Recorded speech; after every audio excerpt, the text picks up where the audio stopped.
So yun na po guys,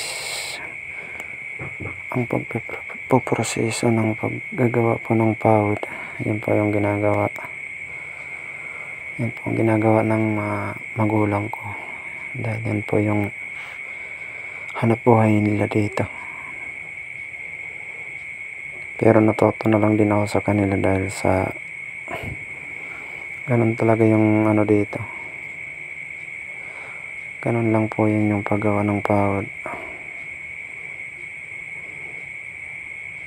Ako nanonood lang din po ako sa mga magulang ko, kaya natuto din ako ng ganyan. Kaya sa lahat ng mga nakakaalam dyan, maganda yan sa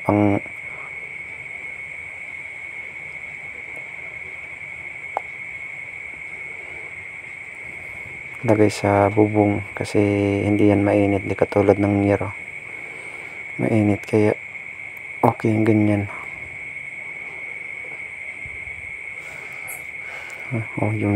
Yung matandang dalag sa likod na parang iwan.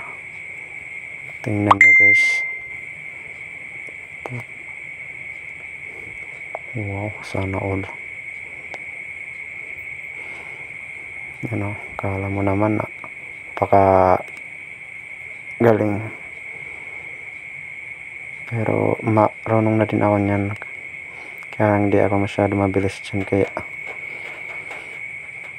binibinta kasi yan nila, kaya bawal yung pangit tingnan, kasi baka hindi bilhin.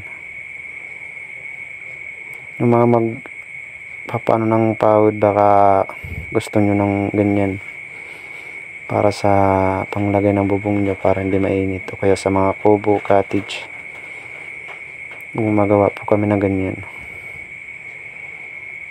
Dito po yan sa Barangay Bugas mabibili yung ganyan.